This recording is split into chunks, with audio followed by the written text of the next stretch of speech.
Two diesels surveyed the shed. "It's time, 7101, said one, that we took this railway over. Shush, 199. It's their railway after all." "Not for long," persisted 199. "Our controller says steam engines spoil our image." "Of course we do," snapped Duck. "We show what frauds you are. Call yourselves engines? If anything happens, you care nothing for your trade. You just moan for a fit-up. We bring it home, if only on one cylinder." "Nothing," boasted 199, "ever happens to us. We are reliable." Vulgar noises greeted this. "How rude," said 199. "You asked for it," growled 7101. "Now shut up." Next day, Henry was rolling home tender first.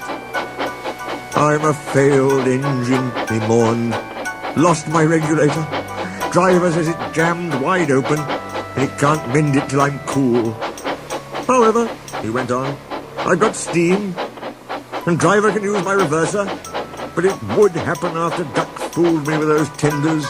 Now they'll laugh at me again." He reached a signal box and stopped, whistling for a road. Opposite the box, on the up line, stood Diesel 199 with a train of oil tankers. Worse and worse, thought Henry. Now old Reliable will laugh at me too. The signalman came out. "For pity's sake, take this spam can away. It's failed. The Limited is behind. And all he does is wail for his fitter." "Spam can?" fumed 199. "I'm stowing," snapped the signalman, "or I'll take my tin opener to you. Now then." 199 subsided at this dreadful threat, and Henry pulled the train out of the way.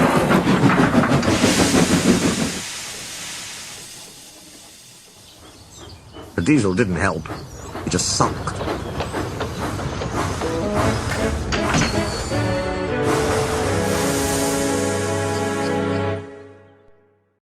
The Limited rushed by with a growl and a roar. Henry gave a chuckle. "Look, spam can," he said. "There's your little pal." The diesel said nothing. He hoped 7101 hadn't noticed.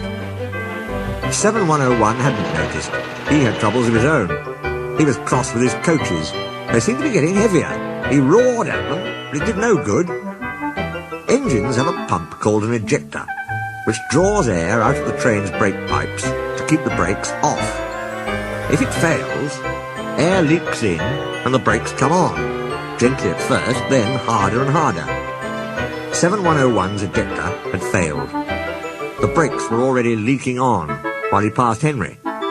He struggled on for half a mile before being brought to a stand, growling furiously, unable to move a wheel. "Well, well, well. Did you hear what Signalman said? I thought they'd be laughing at me," chuckled Henry. "Now the joke's on them." "Moving two dead diesels and their trains," said his driver thoughtfully. "That's no joke for a failed engine. Do you think you can do it?" "I'll have a good try," said Henry with spirit. "Anyway, 7101's better than old spam can. He did try and shut him up last night." "Come on then," said his driver. "We mustn't keep the passengers waiting." "Get moving, you!" Henry popped the sulky diesel into motion and started to the rescue.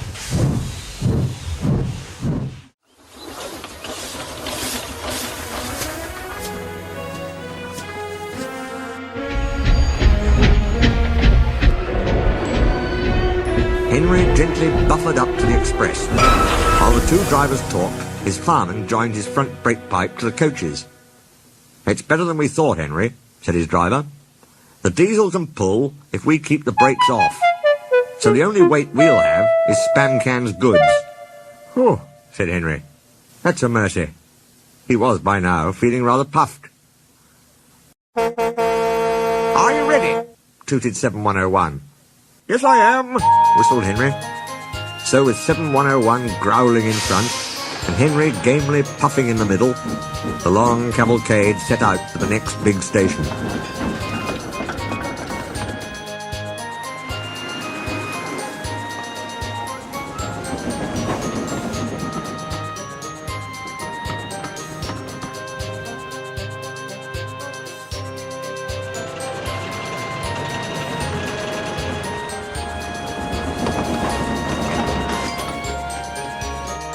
Donald and Flying Scotsman were waiting. They cheered as Henry puffed past. He braked the coaches thankfully. Spancan and the tankers trailed far behind. The passengers buzzed out like angry bees. But the Fat Controller told them about Henry, so they forgot to be cross and thanked Henry instead. They called him an enterprising engine and took his photograph. They were thrilled, too, when Flying Scotsman backed down on their train. If the guard hadn't tactfully shooed them to their coaches, the train would have started later than ever. Donald took the goods. "Return 199 to the other railway," ordered the Fat Controller. "I will write my views later." Henry and 7101 went away together. "I'm sorry about last night," ventured the Diesel. "That's all right. You did shut old Reliable up." "And," said the Diesel ruefully, "made a fool of myself today, too." "Rubbish. A failed ejector might happen to anyone. I'd lost my regulator." "You? Failed?" exclaimed the Diesel. "And yet—" His voice trailed away in admiration. "Well," said Henry, "emergency, you know. Trains must get through.